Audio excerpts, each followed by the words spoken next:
Thanks for coming along. As you're all aware, we've announced our results. What you'll see is that we've had a really good year. We've grown by 7% on revenue and 13.5% on EBITDA. We've also achieved over 100% cash conversion. We are starting to gain good traction on cross-sell, and we've got a slide later on that goes through the penetration that we're getting of our solutions on cross-sell. We've also had the key milestone of going live on the fully integrated solution at Clwyd, New Gorbals and CHI. So those solutions were, the implementation started in 2017, and in November 2018, we actually went live with those on 3 sites. We continue to innovate. So, for us, it's not just about sitting on our laurels and looking at the solutions that we've got in our portfolio. We've created a number of new solutions, and one will show that's being deployed at the moment with housing solutions using artificial intelligence and Alexa. And we're obviously going to look at introducing a maiden dividend. Now, at the end of last year, we also took the decision, and when I say last year, I mean March this year, our financial year, we took the decision to merge our software business and our managed services business to create one unified Castleton business. And the reason why we did that was we recognized that we had 2 sales force, a managed services sales force and a software sales force. And so you'd have a situation where a customer, if they want managed services and software, they'd be dealing with 2 account managers. And we looked at that and said, well, actually, the best thing to do is to provide either pre-sales or cross-training so that we only had 1 sales force. So at the end of the year, we merged the whole business to create a Castleton Solutions business. So in slides later on, Haywood will talk about managed services performance and software performance and the comparatives. But this will be the last year that we'll be doing that because we've unified it together. Looking around the table, unless anyone tells me differently, you all know what Castleton does. So I wasn't going to particularly go through. Obviously, these slides are created for new investors that don't have the experience of social housing.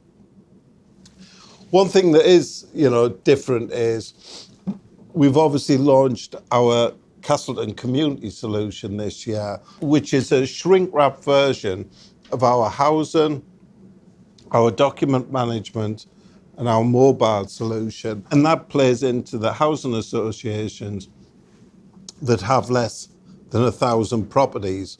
So we launched it this year, and we've got 2 customers taking that.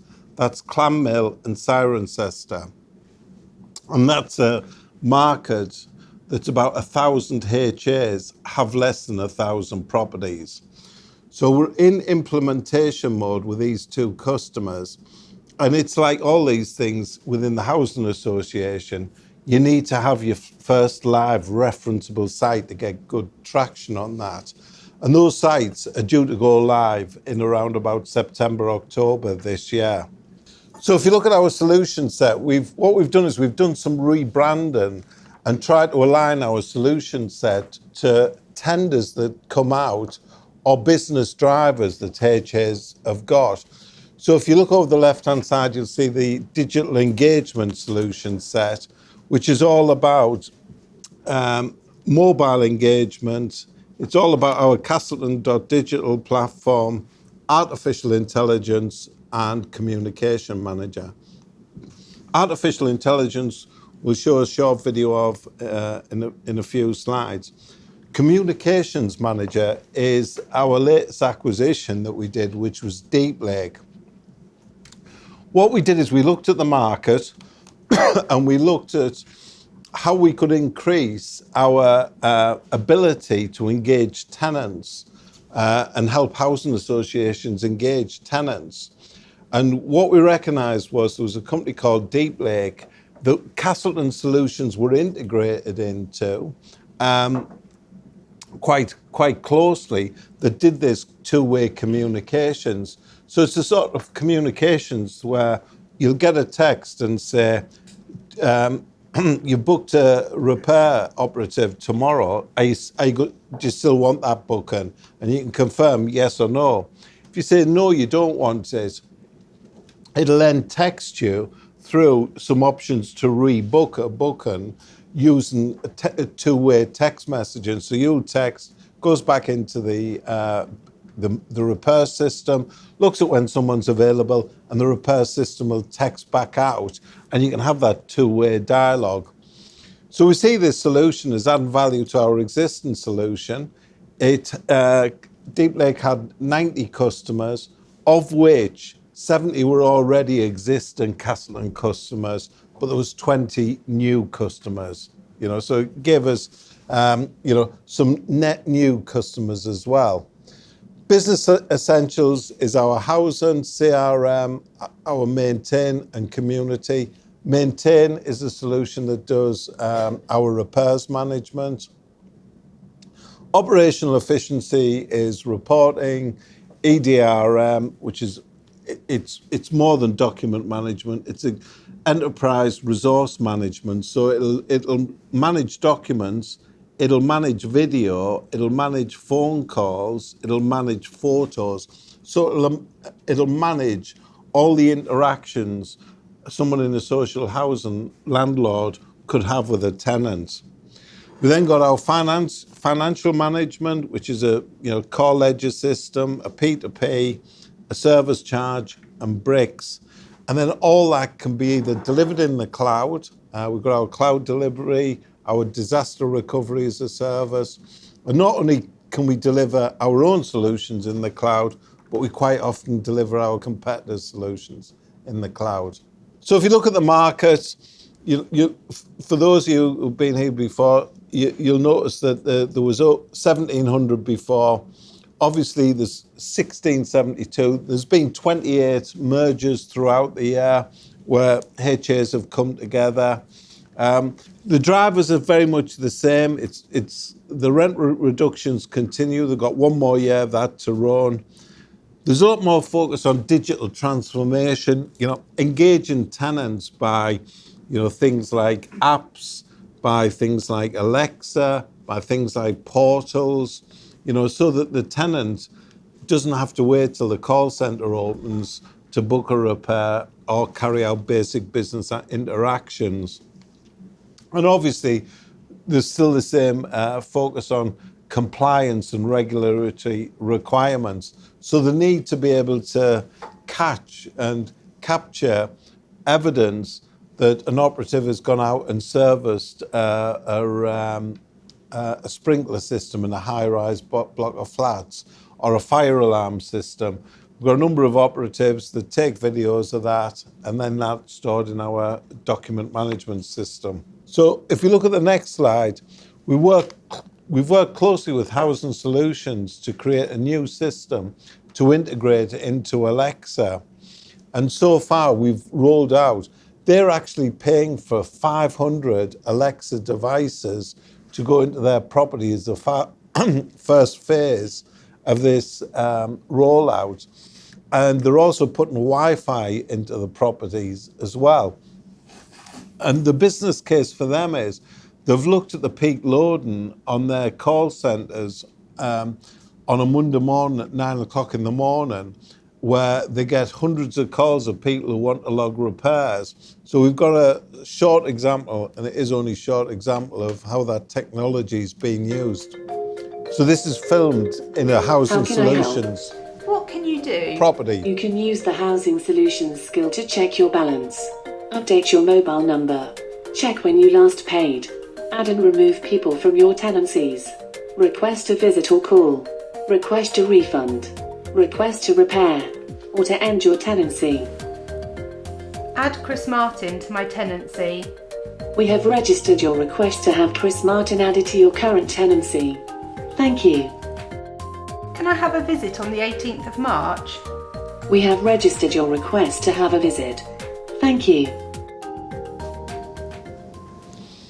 So we've got a longer, believe it or not, it was 4 minutes. We've got a longer video going through sort of logging a repair, going through asking about rent balances, querying rent balances, all those on our website. And what it shows is, what the capability of what we've deployed initially.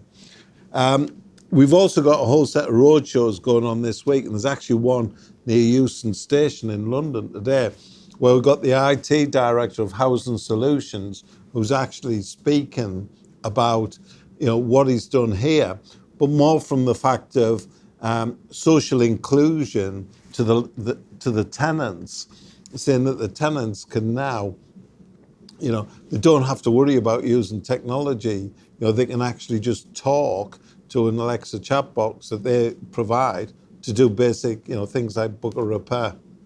So on to the financial highlights. So for the year ended March, revenue was up 13.3% to 26.4 million, and 15.4 of that revenue is recurring. That's up by 1.4 million from 14 million in the prior year.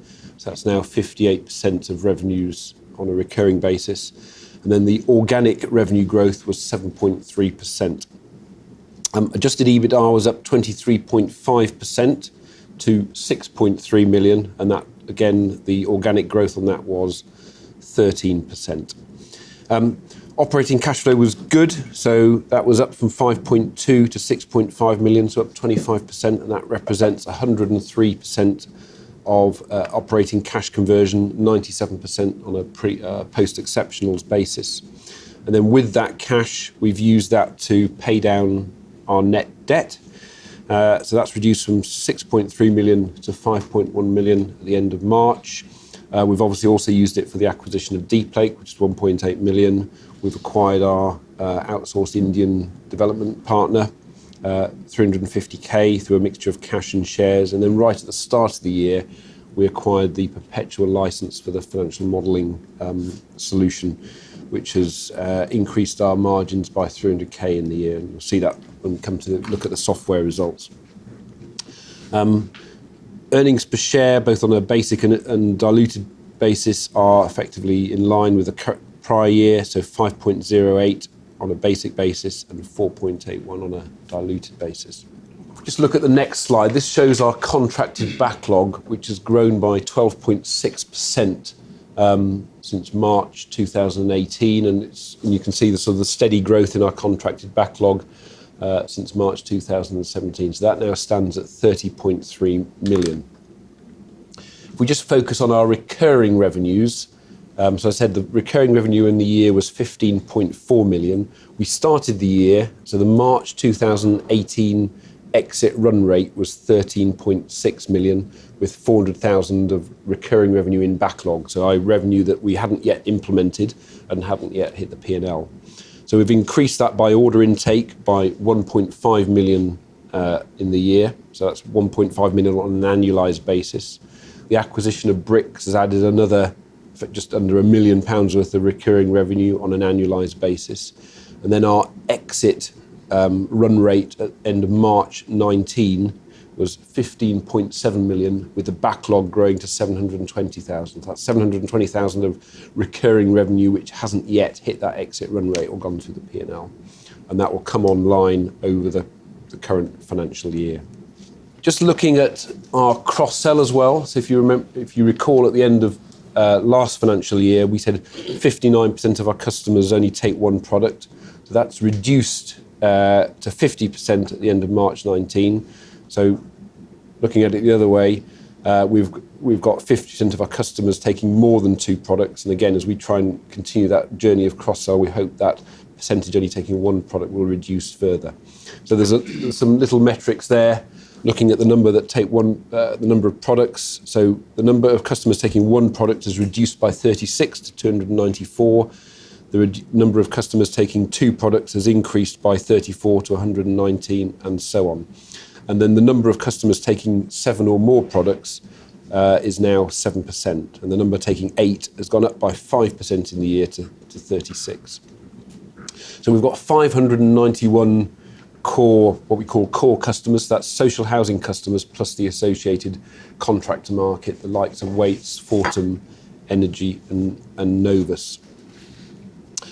Deep Lake added 20 new customers to our base during the year as well through that acquisition. So just moving on to our income statement at a summary level. Over the last year, we've looked at it on both a software and managed service basis. That will change going forward because we've merged those two divisions. So the current financial year, we will look at it as a single organisation following the merger. We've done that to try and increase the traction on cross-sell and get the organisation working together more as a single unit. And I think it makes sense from our customers' point of view because then they have one point of contact into the company as opposed to two. So looking at the software results in the year, the revenues have increased by 20% from 12.4 million to 15 million. Recurring revenue has increased by 8.1 million to 9 million, and our gross margin has increased by 2 percentage points from 91 to 93%. Good operational leverage in software, so we've seen trading EBITDA increase by 46% from 3.2 million to 4.7 million. On managed services, we've also seen the revenue uptick to a lesser extent from 10.9 million to 11.4 million. We've invested in that business during the year in terms of additional management capability. So our trading EBITDA has remained flat at 3.3 million. And we've also invested in our CapEx, in our data centres. So we've invested 0.7 million for new infrastructure that will see us through for the next 3 years to allow an increase in our hosting capability. So overall, group revenues have gone from 23.3 to 26.4. Group EBITDA has gone from 5.1 to 6.3 million. Just in terms of looking at our statutory income statement in summarised format, revenue is, we've talked about revenue and EBITDA. We've got a slight increase in our amortisation due to the acquired intangibles. We've actually got an exceptional charge this year of 0.3 million, so that is around the acquisition of Deep Lake, the acquisition of our Indian outsourced partner, and the integration of the Australian business for which we bought Kinetic at the end of 2017. And this compares with a 0.8 exceptional credit in 2018. So effectively in our P&L, we've got a £1.1 million swing. Share-based payments have ticked up slightly. We've started a Save As You Earn scheme in the UK for UK employees, which we had a 45% uptake on in the year. And it's also for a full year charge, share-based payment for the senior management team. There were 13 members. We put an LTIP in at the back end of last year, so we've now got a full year charge for that. Net finance costs have remained static at 0.3 million, and we've got a resulting PBT of 1.2 million. We've taken a slightly longer term view on our profitability and therefore the recoverability of accelerated capital allowances. So we've got a larger tax credit going through the P&L this year of 2.9 million compared with 2.3 million last year. And the resultant profit for the period is 4.1 million, which is in line with the prior year as well. I've talked about our basic and diluted earnings per share. Just looking at our cash flow. We've had effectively a flat change in working capital, 0.2 million increase. Our operating cash flow is 6.5 million, 103% of operating cash conversion. We've had 0.4 million outflow from exceptionals. Cash interest is reduced to 0.1. So our convertible loan notes, we don't cash pay, the interest rolls up on that. So it's just on the bank loan that we pay interest. We've had a 0.2 million tax credit in the year. The purchase of intangible assets of 1 million is the acquisition of the BRICS or financial modelling licence. And as I mentioned earlier, we've put more CapEx into the business this year to the tune of circa another 700k. I would expect that 1 million to reduce back down to 0.5 million going forwards. So 4.2 million of free cash flow, which we've used for acquisitions and financing activities. And our net cash change in the year is 0.9 million. So in terms of our highlights, we've had some strong results. We've said we're going to implement a progressive dividend policy. We expect to pay our first dividend of 1 pence per share in September. We've exercised the BRICS the bricks license, which has increased our margins. We've entered into a strategic partnership with our Indian outsourced partner. We've made some acquisitions such as Deep Lake, and all this investment has allowed us to launch new products that we've talked about, such as Castleton Digital. And we've now got 3 integrated reference sites that are up and running, which will hopefully help drive future business going forwards. So looking ahead, if you look at our growth strategy, it's very much focused. We've now got 16 salespeople in the business. Of those 16 salespeople, we've got 14 focused on our existing customers, 2 focused on new business. On new business, at the moment, we've got 7 active, fully integrated bids going on. If we looked at this time last year, we probably only had 2 or 3 bids, and that was driven out to the fact that we couldn't really bid for about double the amount of business that was there because we didn't have live referenceability on the fully integrated solution, which we got in November last year. So we've got more bids in play this year than we did last year. We've also got our new solution, Castleton Digital, which is now referenceable on a couple of our sites. We've got Castleton Community, which is a solution that goes into smaller HAs, which, as I mentioned, will be referenceable in September. And what we're seeing is, in the customer base, we're seeing far more acceptance of taking cloud as a delivery method. Customers are now accepting that actually, with the right levels of security, with the right levels of firewalls and virus checkers, that actually we're better qualified and better skilled and better experienced than they are of providing a secure, robust infrastructure to deliver a service. Now, looking at mergers and acquisitions, we're always on the lookout for solutions that will add some value to our overall solution. If you look at Deep Lake last year, we managed to secure that at 4 times earnings, which was a reasonably good deal. When it comes to geographies, we're not looking at new geographies. We're focused around UK, Ireland, Australia, and New Zealand. And that will remain the focus, certainly for the next 12 to 18 months. Now, one of the things that we've done this year is put a little bit more time and effort into investing in our people. Our people are becoming more and more important to us because we've got a lot of new solutions coming to market. We're investing a lot in training our people. So at the beginning of the year, we did an employee net promoter score.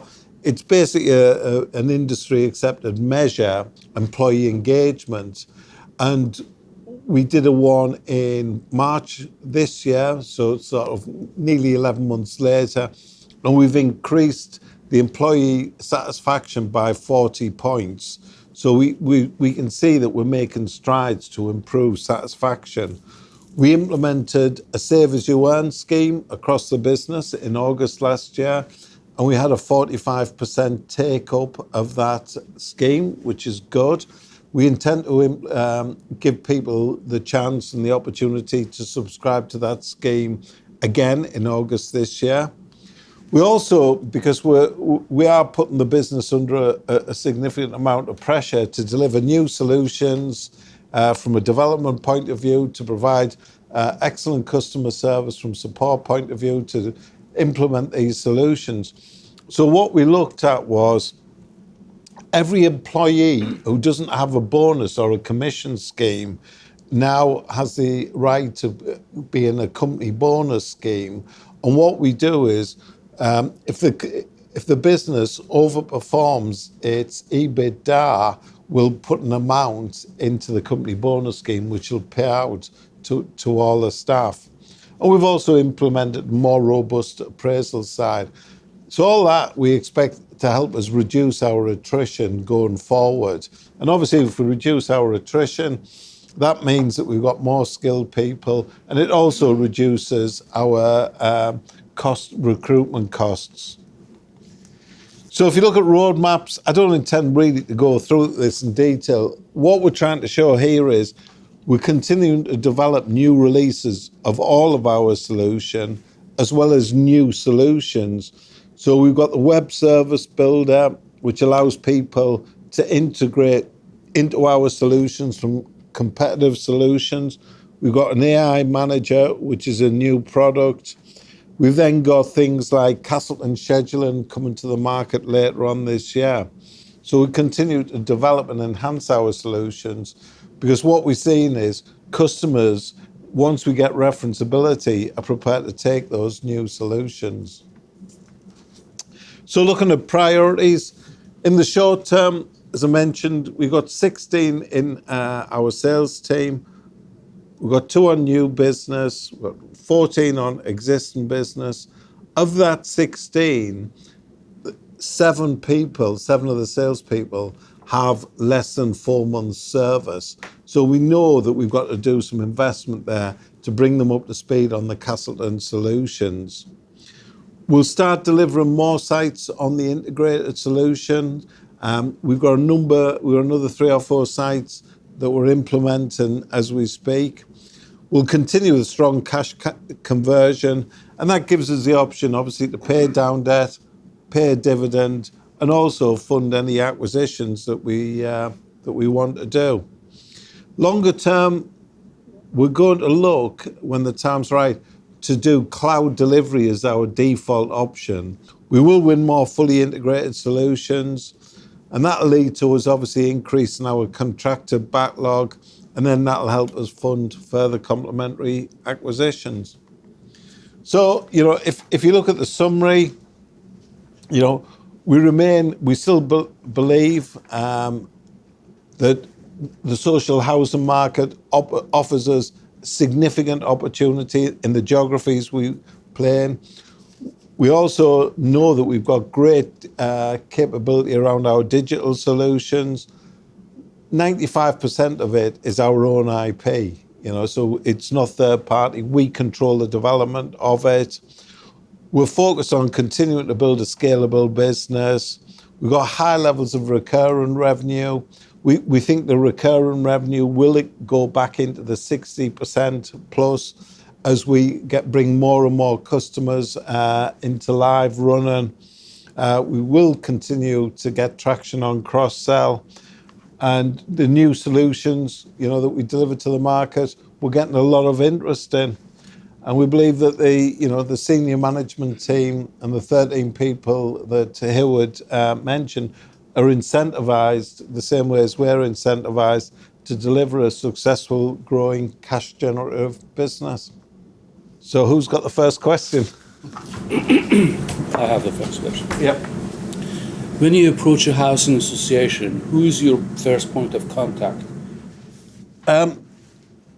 So it can be multiple people. It could be the CFO, if it's a finance inquiry. It could be the housing director, if it's to do with tenant engagement.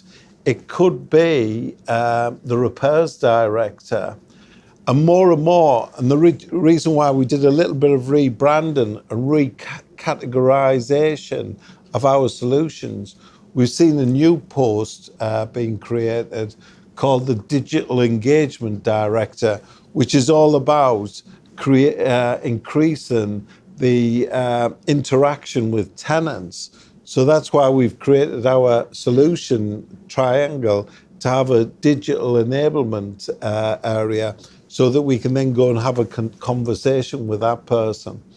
So this week we're doing a whole set of roadshows around digital engagement, and the housing solutions that we showed with Alexa, their IT director, Richard Harvey, is actually speaking at the session about how he's used Alexa to increase that interaction with tenants via artificial intelligence. So, and that acts as a hook in there to get more HAs to come along to our events, because he's speaking there rather than listen to us speaking there. When I look at your traction on cross-sell, the little graphic of products purchased. Yeah. I can't remember in detail, but it looks to me like you've had quite a bit more success in moving clients in the direction you want to go compared to the past. Is it getting easier to do that because of all the work you've put into integration, product suite and staff and everything? Yes, I would say it is. So especially with some of the success we've had is starting offering like the financial modelling solution on a hosted basis. We've actually done, I think, 30 of those in the year, and that's quite a low ticket price hosted solution. But once we've got that, then it gives us a footprint to then try and do more hosting, get further hosting into that client. So yes, I think it in answer to your question. Of the 15.4 million recurring revenue that you have, what percentage of that is how diversified is that recurring revenue in terms of your largest concentration? So it's in terms of the recurring revenue, so in terms of our software products, it's reasonably well diversified. So circa 3.3 million. I've got the breakdown by total revenue, not necessarily of recurring. But I can give you the breakdown of the total revenues. So 3.3 million is our repairs product, maintain. We've got about 1.2 million for each of financials and housing, so that's sort of 2.2 million together. Our EDRM, documents management system, is just under 2 million. Our mobile technology, AGILE, is about 1.3 million. And then the other large one is our financial modelling solution, which is about just under 2 million. So we've got quite a decent sort of spread amongst the software products. There's not an overly dominant one. There's a good spread. Managed services, obviously, about 55% of that business is recurring, and that's 11.4 million. So 56% recurring, and 11.4 million. That's across a range of managed services, whether it's backup as a service or disaster recovery or fully hosted. Can you give a bit more colour on the integrated bid? So you said last year you bid on 2. You only bid on 2 and you won 2? No, we bid on 2 and we lost 1. We lost 1 because of, basically it came down, we won on price, we lost on referenceability. Okay, and then now this time you're bidding on 7? Yeah. Okay. You mentioned in your outlook statement about Australia. Just curious as to why you did that, and is it not? I didn't think it was particularly material, but I don't know what's happening there. Maybe you could expand. Yeah, so Australia, if we wind back to the end of December 2017, we did the Kinetic acquisition, and Kinetic were growing, at 40-50%, and that's what attracted us to do that. Winning all the new business, there was good opportunity. When we did the acquisition, the 2 founder members of that said, listen, we only want to stay with the business for 2 years max. So, don't think we're going to run the business. So consequently, at the beginning of April last year, we appointed a new general manager to go through a rigorous selection process, aptitude tests, psychometric tests, all that. From April to the end of Q1, the end of June, we started to pick up some signs that things weren't executing properly and as we wanted in Australia. So at the end of Q1, we put in some measures, and at the end of Q2, we looked at it and thought, it's not working. So we decided to take out the GM and promote someone internally, which we did do. The 2 founder members, unfortunately, of Kinetic, said, we've had enough, we want to leave, regardless of the fact that the GM's gone. So they went as well. And consequently, Q3 was about a period of consolidation last year. Q4 was our best quarter of the year. So the business started to execute with the new internal resource. But in effect, what it did is it delayed the growth of that market by about 12 months, and had a small impact on the revenue forecast going forward. if you look at it, the Australian revenue is less than 10% of the overall group. But it was an area that we thought would grow significantly, and it's probably about a year behind. The issues are, behind us now, but it's something that we thought we should make people aware of because, we are transparent. You're merging, your segmental reporting will disappear. Yeah. Managed services is fairly flat. A cynic might say that you're doing that because of managed services is going to get worse. And that you're, going to manage to mask managed services going south. You couldn't say that. We've done it so that we can accelerate the top line growth. Because when you had a customer, if you look at housing solutions, prime example, they take a range of software solutions and they take a range of managed service solutions. So we had a salesperson from managed services, a salesperson from software, and with most of our customers, 50% of our customers only taking one product. If we want to get them up the scale, what's the best way to do it? Instead of having two people going into them and then getting confused, have one person selling everything. Okay, you get specialists, but also it's a consequence of where we've come from. We've taken two managed services businesses and put them together to form managed services. We had 8 software businesses, 7 in the UK, put them together. So you effectively end up with 2 support desks, 2 professional services teams, and it will be, so now we haven't saved any costs because it wasn't about saving costs, but it's about making sure that we've got one support person looking at a customer's problem. So if they have housing solutions have a problem, they probably want to have one line of escalation as opposed to 2 for 2 different product sets. So it's like the relationship manager. Yeah, so it was inevitable that we would probably do it. The fact that we think we can accelerate cross-sell is part of it. Managed services, it could have done better in the year. We put extra management in, hasn't really grown the top line as much as we wanted. So what will be your way of segmenting the revenues in the future? Recurring, non-recurring. So we'll have recurring revenue with, we have a line for sort of maintenance and software. We have a line for hosted solutions, and then we have a sort of we include in our recurring revenue repeat revenues like text messages for Deep Lake. Have a line for that, and then we'll have a one-off. So it'll be professional services, product, other one-offs really. So that's the way we look at it. What's your sort of debt position as of today? As of today, net debt. Well, it was 5.1 million at the year end, which included 4 million of bank loan. We've paid down 150k of deferred consideration. We have paid off 333,000 of bank loan, which is paid off at 1.3 million a year.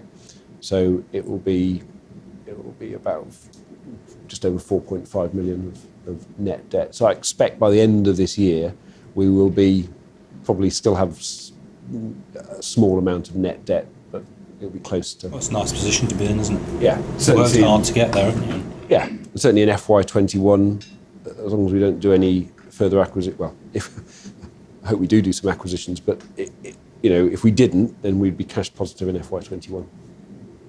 Thank you very much indeed. Thank you.